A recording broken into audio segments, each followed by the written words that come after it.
പ്രിയപ്പെട്ട കർഷകരെ എല്ലാവർക്കും നമസ്കാരം. നമ്മുടെ ചെണ്ടുമല്ലിയുടെ പ്ലാന്റിംഗ് എല്ലായിടത്തും വിജയകരമായി പുരോഗമിക്കുന്നു.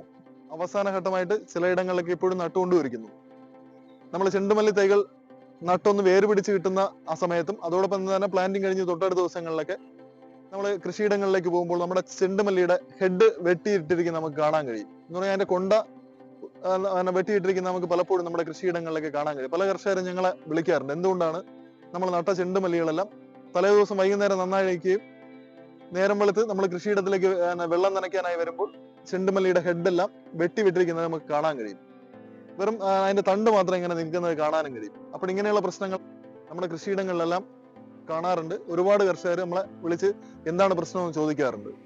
പല കാരണങ്ങളുണ്ട്. പക്ഷെ എന്നാൽ പോലും പ്രധാനമായിട്ട് ഗ്രാസ് കോപ്പർ, ഇലത്തുള്ളൻ, പച്ചത്തുള്ളൻ, പുൽച്ചാടി എന്നീ പേരുകളിലൊക്കെയാണ് ഈ കീടം അറിയപ്പെടുന്നത്. പണ്ട് കാലത്ത് നമ്മുടെ കാർഷിക വിളകളിലൊക്കെ ഇങ്ങനെ പുൽച്ചാടികളെ ധാരാളം കാണാമായിരുന്നു. ഇത് ഇളം പ്രായത്തിലൊക്കെ ചെടികളുടെ ഇലകളെയും തണ്ടുകളെയൊക്കെ കട്ട് ചെയ്ത് നശിപ്പിക്കുന്നു, തിന്ന് നശിപ്പിക്കുന്ന ഒരു കീടാണ്. അപ്പോൾ ഇപ്പോൾ എന്ന് പറഞ്ഞു കഴിഞ്ഞാൽ രാത്രികാലങ്ങളിൽ നമ്മുടെ വിളകളിലൊക്കെ ഒന്ന് ടോർച്ചടിച്ച് നോക്കി കഴിഞ്ഞു കഴിഞ്ഞാൽ ഈ പുൽച്ചാടി വന്നിട്ട് നമ്മുടെ ഇലകളെയൊക്കെ തിന്നുന്നത് കാണാം. അതോടൊപ്പം തന്നെ ഇളം ചെടികളെയൊക്കെ കട്ട് ചെയ്തിട്ടിരിക്കുന്നത് കാണാൻ കഴിയും. ലീഫ് കട്ടിംഗ് ബി എന്ന് പറയുന്ന ഒരു തേനീച്ചയുടെ രൂപത്തിലുള്ള ഒരു ബീറ്റിലുണ്ട്. അതും രാത്രികാലങ്ങളിലൊക്കെ വന്നിട്ട് നമ്മുടെ ഇലകളെയൊക്കെ തിന്ന് നശിപ്പിക്കാം.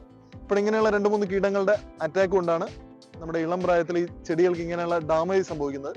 വൈകുന്നേര സമയങ്ങളിലൊക്കെയാണ് പലരും പ്ലാന്റ് ചെയ്യുന്നത്.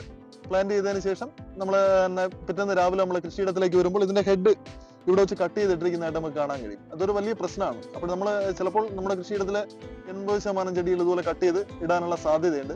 അപ്പോൾ ഇതിനെതിരെ ഉള്ള കീടരോഗ നിയന്ത്രണ മാർഗ്ഗങ്ങൾ നമുക്ക് ചെടികൾ നടുന്ന സമയത്ത് തൊട്ടടുത്ത ദിവസങ്ങളിൽ നമുക്ക് വേപ്പധിഷ്ഠിത കീടനാശിനികൾ ചെടികളുടെ ഇലകളിലൊക്കെ ജസ്റ്റ് ഒന്ന് നനയത്തക്ക തരത്തിലൊന്ന് സ്പ്രേ ചെയ്ത് കൊടുക്കാം. നമ്മൾ വ്യാവസായിക അടിസ്ഥാനത്തിൽ കൃഷി ചെയ്യുകയാണെങ്കിൽ ഇതുപോലെ നമ്മൾ നടന്ന ചെടികളൊക്കെ ഇതുപോലെ കട്ട് ചെയ്തിട്ട് കഴിഞ്ഞാൽ കർഷകരെ സംബന്ധിച്ചിടത്തോളം ഏറെ അതൊരു പ്രയാസകരമാണ്.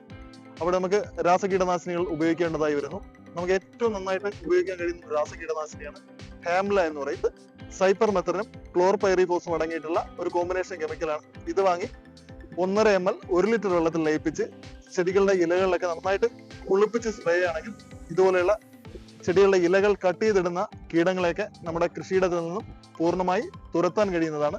നമ്മൾ കൃഷി തുടങ്ങുന്ന സമയത്ത് തന്നെ സ്വാഭാവികമായിട്ട് ഇത്തരത്തിലുള്ള കീടങ്ങളുടെ ആക്രമണമൊക്കെ കേരളത്തിന്റെ കൃഷിയിടങ്ങളിലൊക്കെ കണ്ടുവരുന്നുണ്ട്. അപ്പോൾ എല്ലാവരും ഒരു പ്രതിരോധം എന്ന നിലയ്ക്ക് നമ്മൾ പ്ലാന്റിങ് കഴിഞ്ഞ് തൊട്ടടുത്ത ദിവസങ്ങളിലൊക്കെ തന്നെ ഇതുപോലെയുള്ള കീടനാശിനികൾ ജസ്റ്റ് ഒന്ന് സ്പ്രേ ചെയ്ത് കൊടുത്തു കഴിഞ്ഞാൽ നമുക്ക് ഇത്തരത്തിലുള്ള കീടങ്ങളെ നമുക്ക് പ്രതിരോധിക്കാൻ കഴിയും.